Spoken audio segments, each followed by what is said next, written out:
तुमची आमची काय कथा आहे?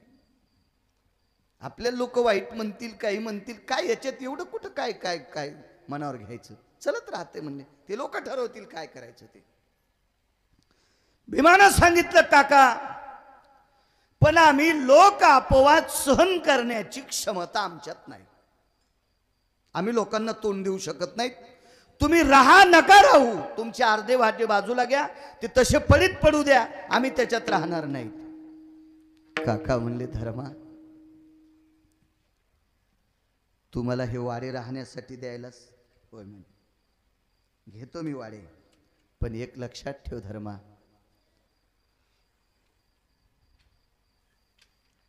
हे वाडे तुम्हाला युद्ध केल्याच्या नंतर प्राप्त झालेत. एक, तुम्हाला युद्धात मदत कोणी केली रे? काकांचं वाक्य म्हणून सावकार, काकांचं वाक्य. कोणी केली रे युद्धात मदत? पंढरपुरातल्या मालकाने. काय केलं रे तुम्ही त्याचं? भजन. पहाती पांडव अखंड वनवासी, परी त्या देवासी आळविती किंवा आठविती. भजन केलं पांडवांनी. आणि मग भजन केल्याच्या नंतर जगाच्या मालकानं स्वतःचा संसार काट्या कुपाट्यात टाकला आणि तुम्हाला हस्तिनापूरची गादी दिली. पण या गादीवर बसल्यापासून तुम्ही भजन किती केलं सांगा? धर्म म्हणला, हे ऐश्वर्य भोगत असताना भजन करायचं विसरूनच गेलो.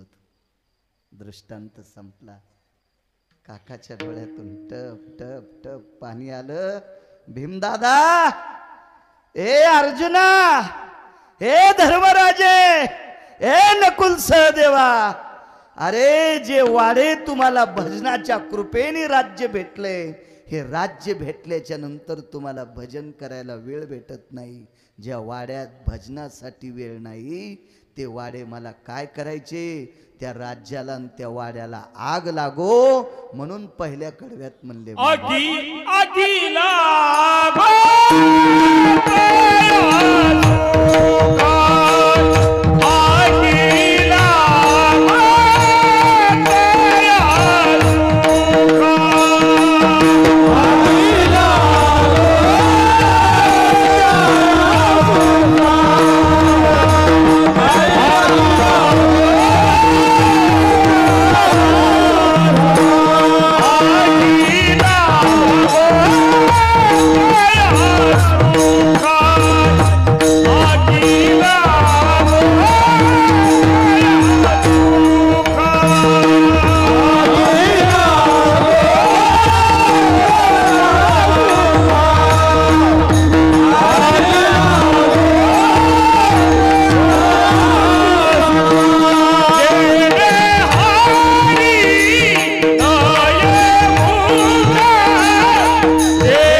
सुखा जेने हरिने मुखा.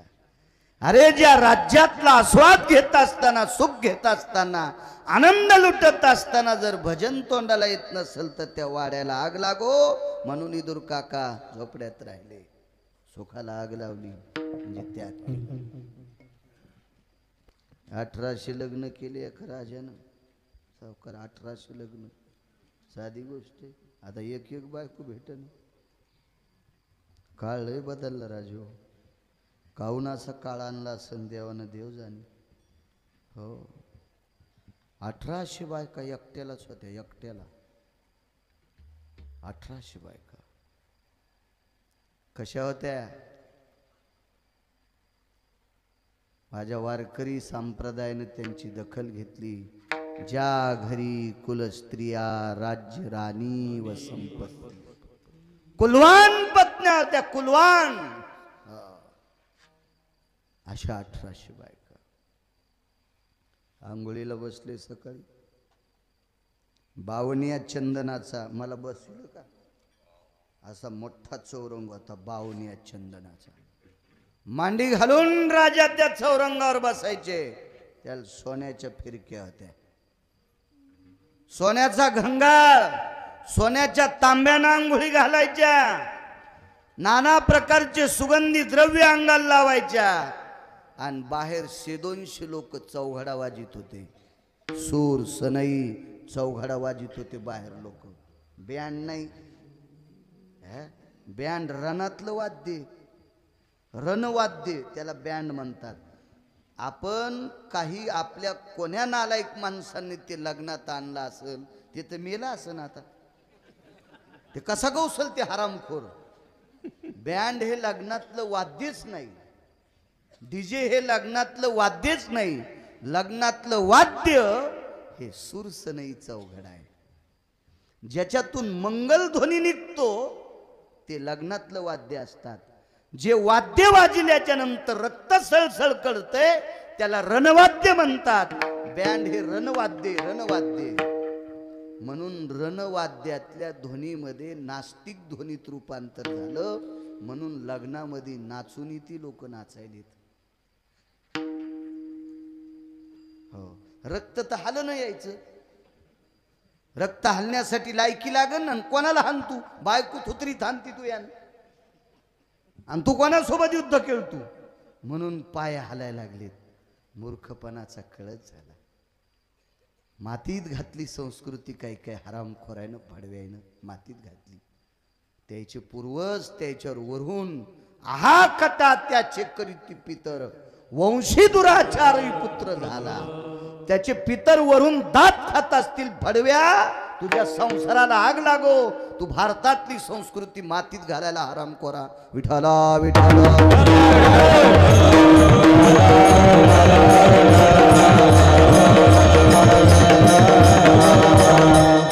सुरसनई चौघडा वाजत होता. आवाज थोडासा कडक करा. कसे फिरून रोज पळावं लागेल. प्रवास लय झाला. एक जण म्हणला, मग कालच काऊन नाही आला? होते ना तुला साव करायची गरज झोपायला. त्यांनी सवतल खोल्या दिल्या असत्या तुला. ते काय,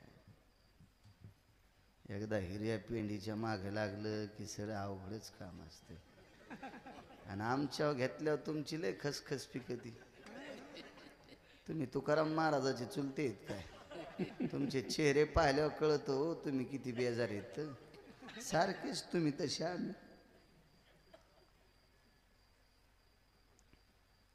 आई मुलाची आंघोळ बघू लागली वरून, माडीतून वरून बघू लागली वरून. आणि मुलाची आंघोळ पाहत असताना डोळ्यातून पाणी आलं.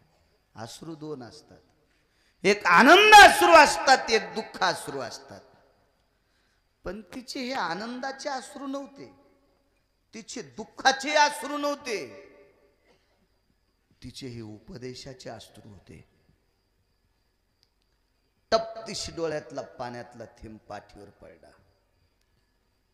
तो कर्तव्याचा थेंब होता, तो उपदेशाचा थेंब होता, ते मार्ग धावणारा थेंब होता, हसला थेंब होता. आईच्या डोळ्यातला पाण्याचा थेंब येतो. चटका बसला पाठीला. असं वाटलं पाठ चोळता चोळता एखाद्या बायकोचं नख लागलं काय. पाहिलं, हे ती म्हणली काय नाही. कसली आग झाली? वरी बघा. वरी पाहिलं तर आई रडते. लोटून दिल्या बायका. 300 बायका रोज आंघोळ घालीत होत्या. 300. परवाला आमचा मित्र भेटला. म्हणलं महाराज नाश्ता करा. आमच्या घरच्या डबा दे नाही. ते म्हणलं नको रे, नाश्ता केल्यावर कीर्तनावर परिणाम होतो, कीर्तन झालं. नाही महाराज बघा ना तिच्या हातची चपाती खाऊन पाहणं. मी म्हणलं आमची का गौऱ्या थोड्याच करीती? तू ही चपात्या करायला आमची गौऱ्या करती का? लय काही कायला तिळभर करायचा, निळभर सांगायचा नादा. माझी बायको का नाही सकाळीच गरम पाणी आंघोळीला टाकीती. मी म्हणलं हो मग वड्याला दाडी ती. हो म्हणती ई तिकून बुडून एकदा वड्यातून नाही तर नदीतून. हे अशी आपली सोंग नुसती. नाही महाराज आमच्या काही काय बाया पण म्हणतात काय महाराज आमच्या त्याचा स्वभाव बाई, गावातले कोणतेच माणसं त्याला विचारल्याशिवाय काहीच करीत नाहीत बाई. काय दरार आहे आमच्या घरच्याचा महाराज, काय त्याचा थाट आहे बाई, लयच मोठं वैभव. इतकं त्याचं वागणं कडक, इतकं त्याचं वागणं कडक, त्याच्या डोक्याला डोकंच लावू नये. म्हणलं बाई लग्न झालं तर जमीन 90 एकर, आता गुंठा नाही. आणि काय फुकिती का तू ह्या नवऱ्याच्या डोक्याला? हा हे कडक वागू वागू चढ धुपन काढन घराचं, आणि पुन्हा तू म्हणती त्याचा स्वभाव लयच भारी. हो त्याला कढईत टाकून तळू तुपात. विठाला विठाला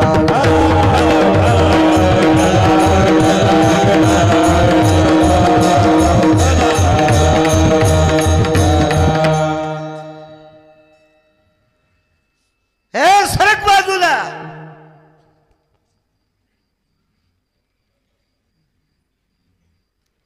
प्रियपाती नावाची पत्नी होती.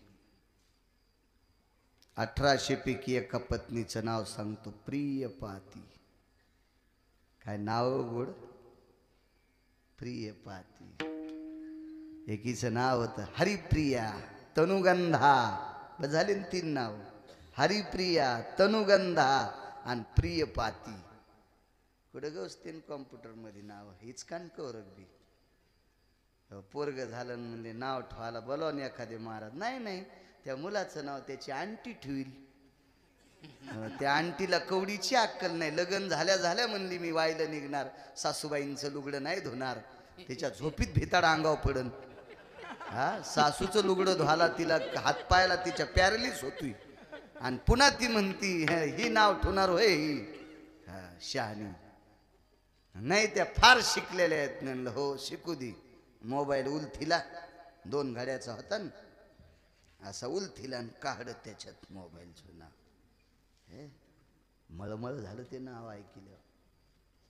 आपल्या संस्कृतीनुसार नाव ठेवू जा. तुम्ही किती रुपये दिल्यावर मुसलमान पोराचं नाव ज्ञानेश्वर ठेवील?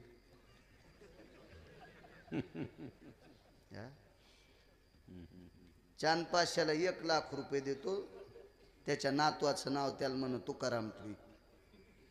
हा आणि तुम्हाला काय दिले ते आहे ना, काऊनीच काय एवढे सप्त्याला दम नाही, कीर्तनाला दम नाही, तरी पण या शिकलेल्याच्या भंगिऱ्याच्या हातानं तुम्ही नाव ठेवता आपले काही बी आपल्याला करायचे. हा